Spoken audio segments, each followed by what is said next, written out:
Hey guys, you're in a nutshell with me, Ina. Pag pinag-uusapan po ang immigration sa Canada, we have to always remember, sa probinsya po ng Quebec, kung plano po ninyong magtrabaho sa Quebec, kung gusto niyo maging PR sa Quebec, always remember, medyo iba po, no? May sariling sistema po sila dyan. Yan po ang ating iintindihin, specifically on what we can expect from Quebec's immigration in the coming years. No? Totoo ba na lalo pang magiging mahigpit or restrictive ang Quebec sa mga tatanggapin nitong immigrants, both temporary and permanent residents? Okay?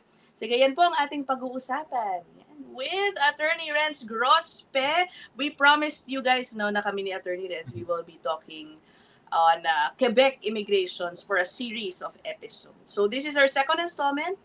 Again, ano naman ang aasahan natin sa Quebec in the coming years? Pero to begin with, Attorney Renz, parang ever since, Quebec has been a little bit more, ano ba, restrictive when it comes to its immigrants, right? Is that correct? Na, oo. That's correct. Tama naman siya. Well, kasi Quebec has its own special place in Canada. It's a French province. Mhm. And then when Canada was being, made as a country, they made concessions with Quebec. That Quebec will be the one selecting its immigrants, no? Yeah. So that's why sa Quebec laging ano yan, two-step process. Mhm. Apply ka muna sa federal, then later on, yung Quebec immigration will be the next part, no? Yeah, okay. So, and then Quebec has always chosen yung ang kanilang immigrant ay preferably French speaker, no? Yeah. And Ayun. right, oo. I know that has been that issue, that specific requirement, yan ang nagiging challenge for many of our kababayans who have been working in Quebec for so long. Hindi sila ma-PR because of the French speaking requirement. Yes. And ano ba, I assume it will continue and even become stricter pa sa requirement na yan? Mas magiging stricto in the coming years. But also historically naman kasi when it was the liberal government in Quebec, no? Not the federal, the liberal government in the provincial level, they allowed either English or French. No? Mhm. Tapos hindi exam, kundi classes. Classes lang, basta tapusin mo. Basta natapos mo yung certain level, then pwede na yun, no? Okay. And then when the government changed, nag-switch sa more nationalistic Quebec government, yung CAQ. Mas pinalitan nila yon, tinanggal na yung classes, pinalitan ng exam. Yeah.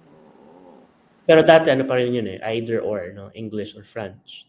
Mhm. Pero nung nanalo sila, they kept winning yung provincial elections. So they felt empowered to put more restrictions in language to become permanent resident. And later I think in 3 years time, 2028, could be 2027 too, mas papalitan na nila, kakaroon na ng requirement for people who wants to renew their work permit, no? Pati renewal. Oo. So magiging mandatory yung French. So ngayon, mandatory yung the current changes that they're putting forward na gusto lang implement is mandatory na yung French for you to become permanent resident in Quebec. Hindi ba before, Attorney Renz? Certain programs,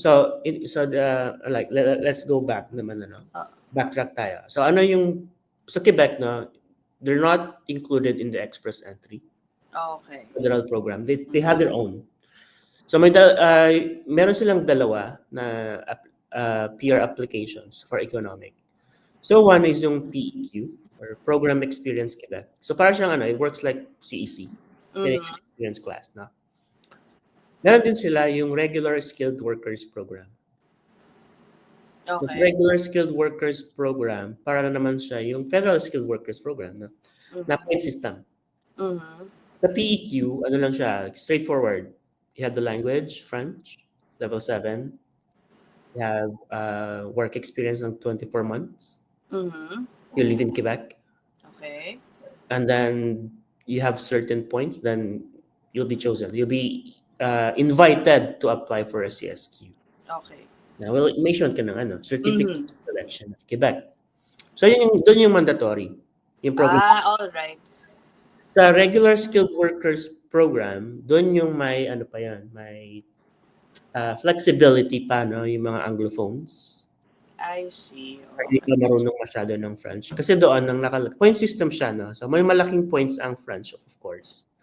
Pero kung hindi ka naman ka naman, magkaroon ka ng points, higher points sa ibang lugar, no? Kunyari, age, work experience, or Yeah. regional yung work location, no? Kung mayroon kang job offer, tapos mataas yung points mo, kahit hindi ka maka-score dun sa French, maalaw ka na Yeah. apply. Oh. Pero ngayon, restricted na talaga siya. The new rollout, yung bago nilang program, mandatory na yung French. Sa lahat na. Oo. Pero, let's talk about ano ba yung nangyayari. So, meron silang parang package bill that will be implemented for 2026-2029. The plan is to reduce yung number ng temporary workers and international students and permanent residents. Yung tatanggapin nila, no? Okay. So sana, for example, sa temporary residents, ang target nila by 2029, ang number ng temporary residents in Quebec would be 13% reduction ang gusto nila. Napakalaki nun. So ibig sabihin nun, madami ang hindi pwedeng mag-renew, there will be more restrictions. Yeah. Ngayon, so currently, pag-usapan natin temporary foreign workers program. So yung LMIA right now, may ban on low wage in Montreal and Laval area. So naglagay sila doon ng deadline na November 30 mag-end ang suspension. Okay. But a lot of lawyers and immigration experts in Quebec, they're predicting na it can stay, no? Low wage. I-extend. Oo. Oo. Extend nila kasi if they want to reduce by 13%, then that's one way. To limit pa yun, no? And then possibly they will limit more yung international student. One way that they could address that is PGWP. Like, they could request the federal na pwede nilang i-add yung French requirement. The other way around that they could do it is for you to graduate, dapat may French requirement, no? So just take note lang, hindi pa to implemented. Yeah, ito yung mga parang plans nila which they announced already, right? Yeah, that's their plan. Sa permanent residents naman, ang gusto nila na kasi parang currently nasa so ang first scenario na sinabi nila, okay, 50% reduction. So 25,000 annual admissions ang gusto. The other scenario would be 30% reduction ng permanent residents na tinatanggap, so 35,000 annual admissions lang. Or ang pinaka pa nila, lenient nilang or pinakamababa would be 10%, and then they will accept 45,000 annual admission. So it means parang 50,000 ang annual admissions nila eh. Yeah. Ang tinatanggap nila. So napaka-aggressive ng reductions. Yeah. And then ang gusto pa nila rito, French speaking. Correct. Yeah. Attorney, we all know naman, no? Quebec talaga medyo nangunguna, no? And they are even calling on the federal government to lessen talaga immigration in general. So clearly, I think they will continue on with that path. So what does this mean? Kasi alam mo, sa totoo lang, ang daming mga Pilipino, halimbawa sa Montreal, yung mga maaaring hindi pa PR, ngayon maririnig nila to. Do you have any advice for them if they feel like, for example, they might not meet mga eligibility, meron bang lumalapit sa na ganon? Anong usual situation and what do you tell them? So I asked them, okay, are you willing and able to invest your time para mag-aral ng French? No, that's the first question. If they say yes, then okay, then you can apply for this. Ito yung certain, ito yung per tier kasi, no, per tier code, yun yung level ng French. So, like, kung trabaho mo ay occupation 0 and 1, tier 7 yun. So, yung French proficiency mo dapat. Oo. So, pag tier 2, 3, and 4, and 5, I'm not sure I can verify this later on. Pero mga ano lang yun, CLB 5. Alright. Okay. Yung ganon, no? So, depende. So, ang key dito sa Quebec, if you want to stay, is to invest in French. No? But of course, if you are going to invest, it does not only mean money to spend for your French classes. Which, by the way, pag-uusapan natin, medyo may problem din dyan dahil punuan din pala ang French classes ngayon. But apart from investing money, you invest time. And for a temporary foreign worker in a contract, medyo mahirap yata, mas complicated sa kanila. Mahirap kasi, like, okay, bakit ba andito yung mga foreign workers? Karamihan sa kanila, they work yung mga, diba, night shift. Mga ayaw ng mga Quebecois, diba? So they're the one who are filling out those shift sa mga company. Or yung mga nag-work ng weekends, diba? So, ang kahirapan noon, yung mga available spots are not available doon sa kung kailan sila available. Yung mga The other problem is yung rollout nung French, no? French lessons. Medyo mahirap kasi madaming teachers sa Quebec ang umaalis. So therefore, kulang ng teachers and karamihan sa mga kliyente ko nasa waitlist. Naku po, di sayang yung oras, tumatakbo. No? So if you really want to stay in Quebec, in Montreal area, Laval area, then you have to invest in other ways to learn French. Like you can do private lessons, no? Nako, but I assume that's more expensive, no? The classes mismo, medyo mabigat na sa bulsa. One-on-one tutor pa. Yeah, it's quite expensive. Pero meron naman yung mga sites na one-on-one and more flexibility, offers more flexibility in terms of payment tsaka yung time. They just have to find kung saan yun. Yeah. If, for example, kung ayaw naman nila doon, then they're free to go. They can go to other provinces. No? Yan, oo. So yun yung pwede nilang gawin. Find employers na outside. Oo, but they have to do it as soon as possible then, if they... Yes. And also, then they have to look at kung saan pwedeng may LMIA na low wage, no? Kasi karamihan ng company will not offer 35 or 36 hours per hour for low skilled. Yeah. So yun yung mga major issue dun sa mga really restricting. No? They want people to either voluntarily leave or eventually may enforcement. Oh, okay. I guess sorry. I know si Attorney Renz kasi may client na mukhang nandyan na nga.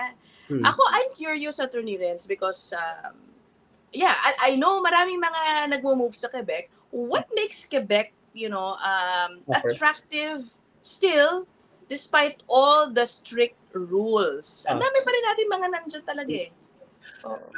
It offers, so culturally kasi, mas laid back ang buhay sa Quebec. Okay. People are, like for example, like if you go to Montreal, people have terraces. Like after work, they drink, they hang out. Iba yung culture. Iba yung culture, hindi siya yung parang work. No? That's one. Also, the government of Quebec are very generous in providing services. Okay. So that's the other thing. The other thing is compared to major cities, Montreal pa rin ang pinakamababa ang renta. Okay. Also, if you're permanent resident, yung anak mo, kapag nag-aral sa Quebec has the lowest tuition fee for College. For Yeah. for college, for post-secondary, for permanent residents and citizen. Oo. That's why a lot of people they want to go back to Quebec, no? For Mhm. yung cost of living, yung lifestyle, magkaiba talaga. I see. Yeah. Okay. So yun na, I think yung biggest takeaway, no? Sa mga nagpaplano pa lang ng kalang PR, decide right now as soon as possible if you are willing to invest your time and money in learning French. If not, consider studying other options, leaving, possibly leaving Quebec if you want to become PR. Yeah. Oo. I know, attorney, I guess I want to bring this up now. Ang daming mga I've received some private messages, mga TFW natin in some fast food restaurants in Quebec. Medyo silang natatamaan talaga sa mga restrictive policies dyan. Yes. Tama. Ano ang options nila if they really want to fight it out and become permanent resident? Ganun din, tulad nung Ganun sinabi. din. French din. Oo. Ikot sa French, no? Yeah.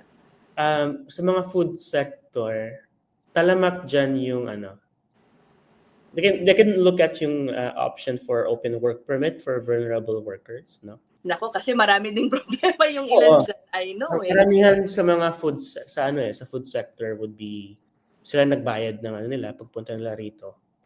Or ang ginagawa, kinakat na yung oras nila, tapos or either pinapatrabaho sila sa ibang lugar na wala naman sa kontrata. Yun. So, if they are in that situation, that's the only time they can consider getting a vulnerable open work permit, okay? May discrimination, no? Discrimination based on being Filipino or being foreign worker. Discrimination of being pregnant. May mga ko dyan. May mga kliyente ako na pregnant sila tapos hindi na sila na-renew. Oh, okay. They're pregnant, no? Oh. Mas pinili yung yung male or yung hindi pregnant na And we got them open work permit. All right. Okay. Apart from French eligibility, attorney, ano pa ang masasabi mo sa amin na maghihigpit ang Quebec? In what aspect, if meron pa? International students, maghihigpit din.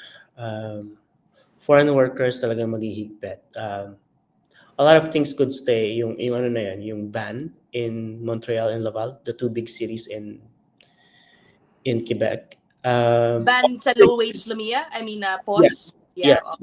Possibly rin. Kasi mangyari niyan, yung mga those who are from Montreal and Laval, then pupunta naman sila sa other big cities, which is Quebec City, for example. Possible yun na include nila sa ban yung Quebec City. Oo. May mga ganung scenarios, no?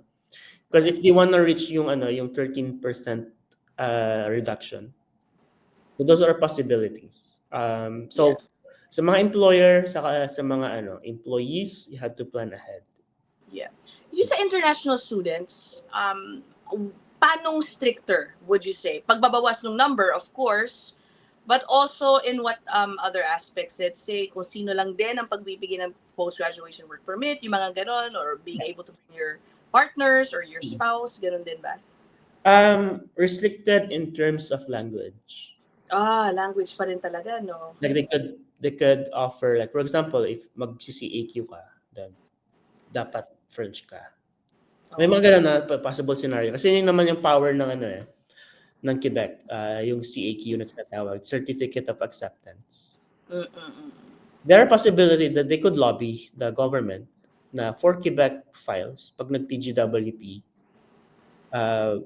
bago nila matapos yung kailangan kasi sa PGWP completion of studies, di ba?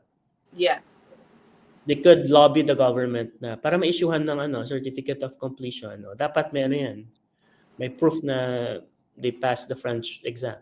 Yeah, I think it's already happening in some. Kasi I saw some international students protesting that bakit daw sa Quebec sila nire-require, dun lang daw, hindi naman nire-required sa ibang international students in other provinces. Yeah, so I think that's already happening in some places. It's happening in some certain schools. Yeah. Pero currently naman tawag dito, as long as you have the completion of studies. Yeah. That's Okay. enough to show na kasi ang kailangan lang naman do'n na-complete mo yung studies mo, no? Mhm. Ang ginagawa na kasi ng mga schools ngayon, hindi ka na ini-issue-han ng official transcript of record. Pero ini-issue-han ka naman ng diploma tsaka ng completion of studies letter. I see. So, for now, I think it could be enough to apply for PGWP. Mhm. Pero possibly, if they're gonna stick with this plan, they're gonna lobby the government for those policies, no? All right. So, plan ahead. Yun ang very important dito. Oh, sige. Again, guys, hindi pa po nangyayari ito, yung pinag-uusapan namin. Si Attorney Renz is basing this off from plans, okay, earlier announced by the Quebec government, pero they are not yet in effect. Okay. So yun, sige Attorney Renz, I will not keep you here any longer because I know meron kang client dyan waiting for you. But as always, thank you so much for your time. Maraming salamat. Again, guys, we will talk more about Quebec. If there are specifics that you want us to tackle, put them down there in the comment section para ma-discuss po namin ni Attorney Renz. For now, we will end this episode here. Attorney Renz, thanks so much. Salamat See you po. guys in the next one. Bye!